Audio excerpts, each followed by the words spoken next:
Thanks for joining. Okay, so let's read the story together, and then we'll go over the main idea and details. Or are we still too tired? All right, I'll read the first couple paragraphs, and then someone else can read, okay?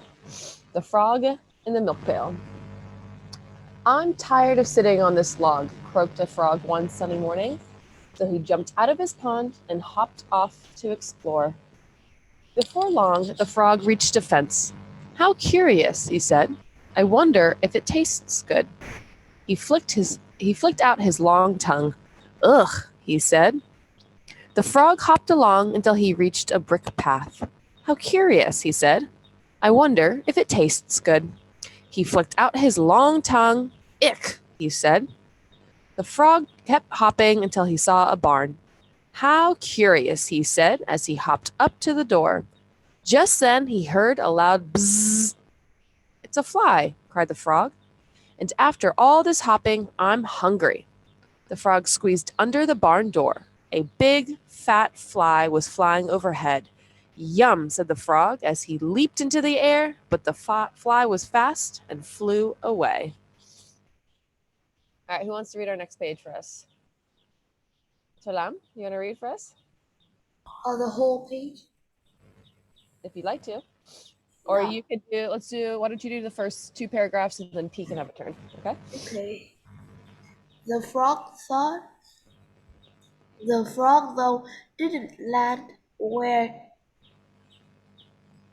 uh, where he expected to. How curious, said the frog. I've landed in a pond with white water and shiny silver banks.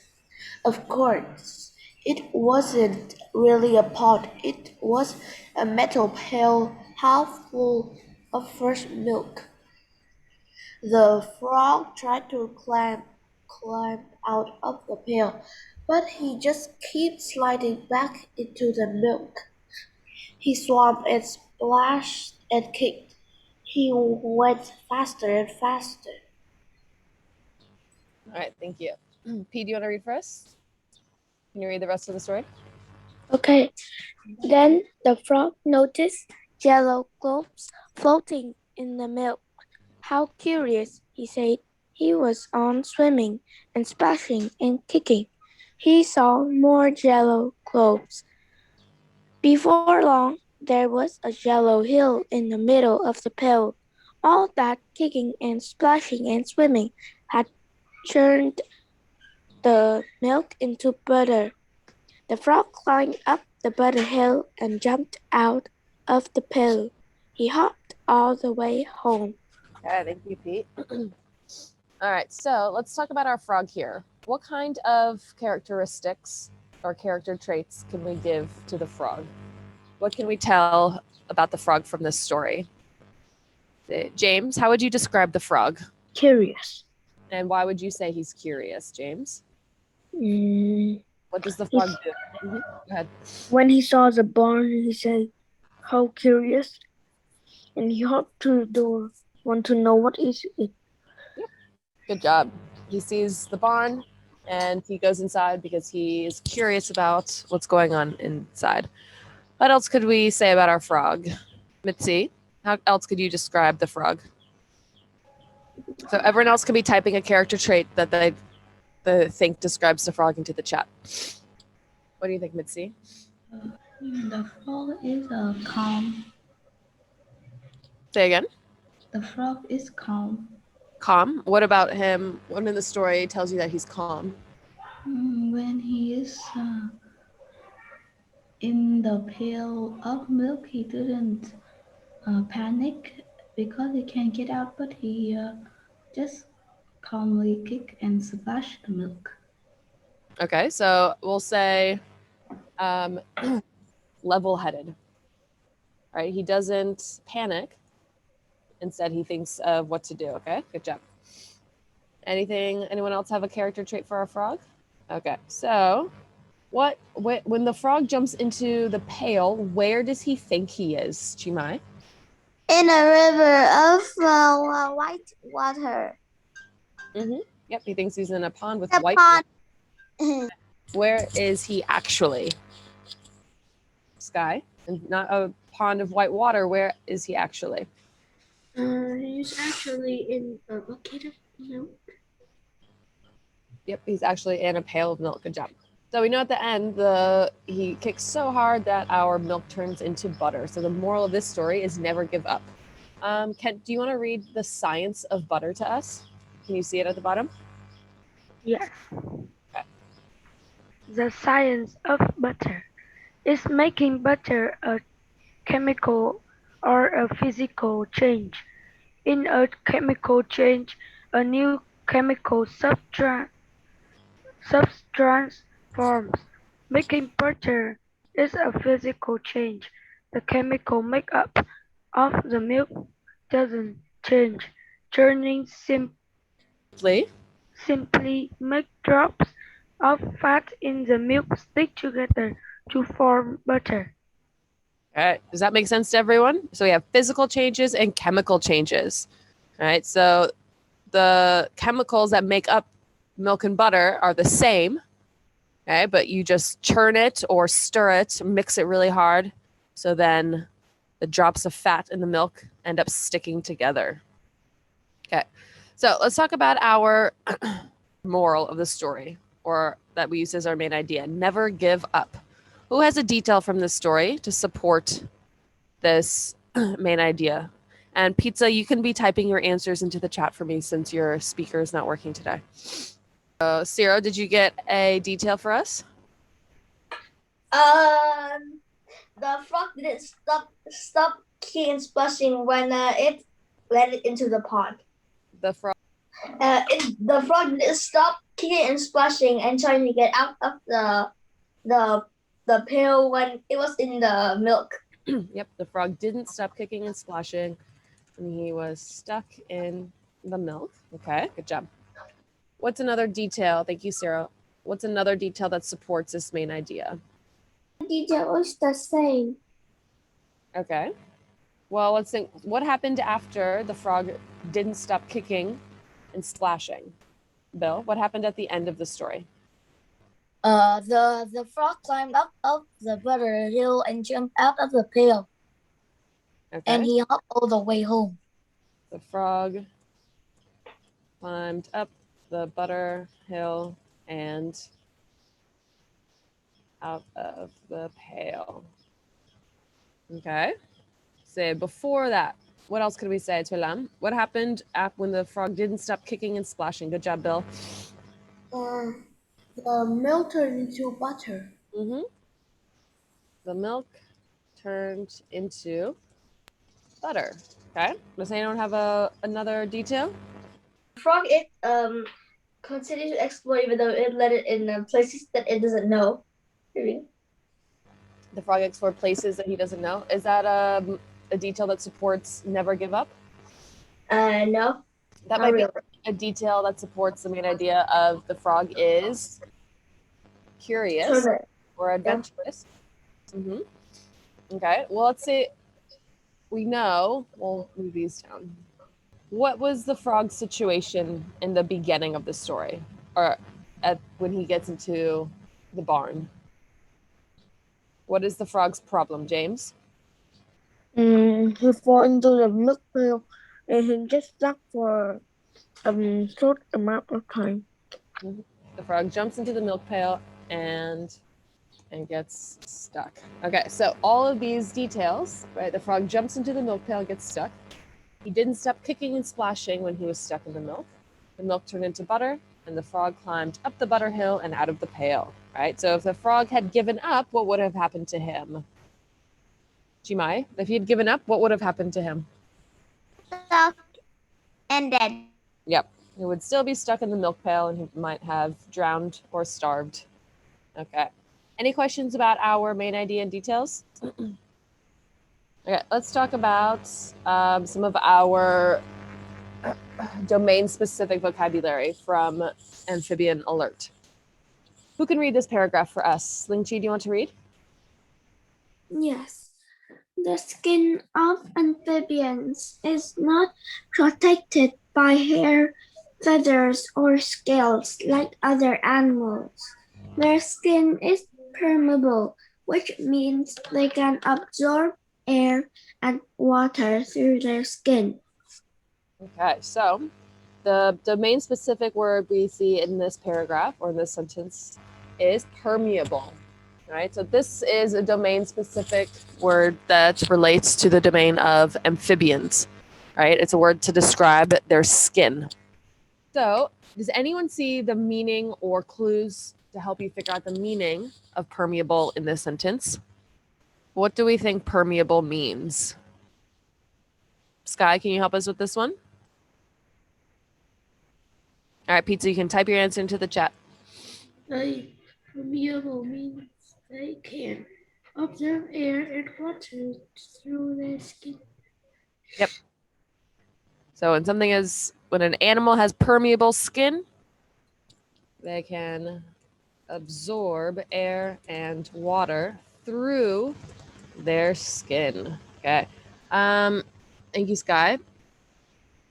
Do we have permeable skin, Bill? Do humans have permeable skin? No. No, we do not. We cannot absorb water or air through our skin. Okay. All right, what about our next one? P, can you read our next one, please? African clawed frogs are more aggressive than many frogs, and they have been known to eat other frogs. Okay, good job. So, our word here is aggressive. Does anyone see clues in the text that help us figure out the meaning of aggressive? Superior. Say again. Superior. Superior. Well, let's look at the clues in the sentence first. What other words in the sentence help us to figure out the meaning of aggressive? They can eat frogs, so they have to be big. Okay, so we know they have been known to eat other frogs. Do you think that just means they're big? No. Let's say I'll help you. Likely to what? If an animal is aggressive, it is likely to. Everyone else can be typing their answer into the chat. Likely to what? Okay. So what are the other frogs doing, or what are these African clawed frogs doing? Bill? Have been known to eat other frogs. Okay. So if they've been known to eat other frogs, what could we say about them? They are likely to eat, or do you go around eating live animals? No. What do we have to do to animals before we eat them? Kill them. Kill them. Yep. So we can say likely to kill or attack, right? So when an animal is aggressive, it is likely to kill or it is likely to attack, right? Have you ever seen an aggressive animal, Bill? Yes. What does an animal act like if it's aggressive? It's very angry. It acts very angry. Okay. Okay. Who can read this for us? James, can you read this paragraph, please? Scientists know of approximately 6,000 different kinds of amphibians, but this number could change quickly. Scientists say that more than 100 kinds of amphibian species have already disappeared from war. These kinds of amphibians are extinct, meaning that all members of the species have. Okay, thank you, James. So let's look at the word extinct. The word extinct here. So who can tell us the meaning of the word extinct in this sentence? Sky, what do you think the word extinct means here? Extinct means that all members of the species have died.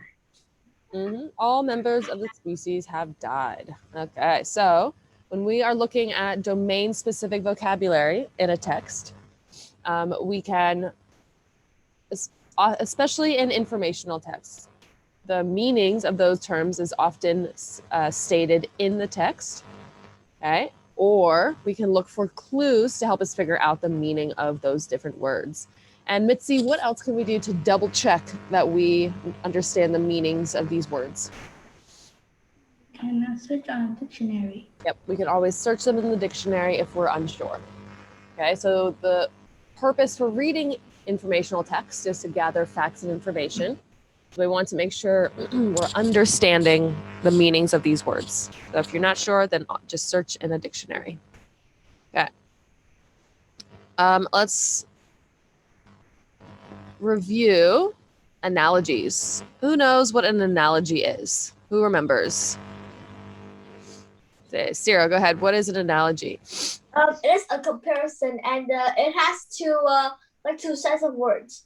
Okay, so a comparison of two sets of words. So when we say two sets of words, how many words total are we looking at? 4. 4 words. Okay, so I remember everyone liked doing the analogies, right? Because they're similar to, they're like riddles. Yeah, good job. Pizza says a comparison of words, but it's a comparison of 2 sets of words. So let's look at an example here. Large is to huge as wet is to soaked. So P, what's our first set of words here? Large is to huge. So large and huge. And what's the relationship of those 2 words? They are synonyms. Yep. So they are synonyms. So we're going to look for the relationships between the sets of words. All right. So if our first set is synonyms, then what does our second set have to be, P? Synonyms? Yep. And are wet and soaked synonyms? Yes. Yes, they are. All right. So we're going to make sure we're looking at the relationship between the words in the different sets. Okay. So we can't have large is to huge, a synonym relationship, and wet is to dry, an antonym relationship. That wouldn't make any sense. Okay. Let's look at another one. Large is to small as wet is to dry. Sky, what is the relationship of words in these 2 sets? Antonyms. Yep. So large and small are antonyms. So we know our second set also has to have an antonym relationship. Okay. Does everyone remember their analogy mini books? We talked about a few different relationships that you can have in your analogies. Who still has their analogy mini book? No one? Okay. All right, so let's look at, let's see if we can figure out this one. Ancient is to old as modern is to blank. Go ahead and type your answer into the chat. What do we think it could be? So, Ling Chi, ancient is to old. What is the relationship between these 2 words? Ancient and old are similar. So what is that called when 2 words are similar in meaning? Homophones? When 2 words are similar in meaning. Homophones is when they have the same, when they sound the same. They're similar. What is the word called when we have 2 words that mean almost the same thing? Synonyms. Okay, so we know that we have a synonym relationship here. So we need to find a synonym for modern. Let's see what he said in the chat. All right, good job. So Pizza's got it, Ciro's got it, Mitzi's got it. Why isn't anyone else typing into the chat? Mitzi, what did you put for this one? New. Yep, as modern is to new. Good job. So ancient is to old as modern is to new. Okay, let's fill these ones out together. Future is to past as tomorrow is to blank. Who thinks they know the answer? We have today, yesterday, and week. So think of what is the relationship of future and past, and how can we make a similar relationship? The relationship is antonyms, and the answer is B, yesterday. Good job. So we know that future is to past, that is antonyms, right? So we need an antonym for tomorrow, which is yesterday. Good job. Okay, number 2, creek is to blank as pond is to lake.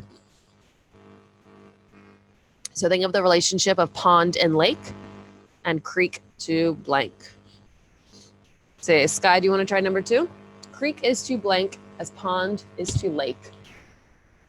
River? And why do you think river?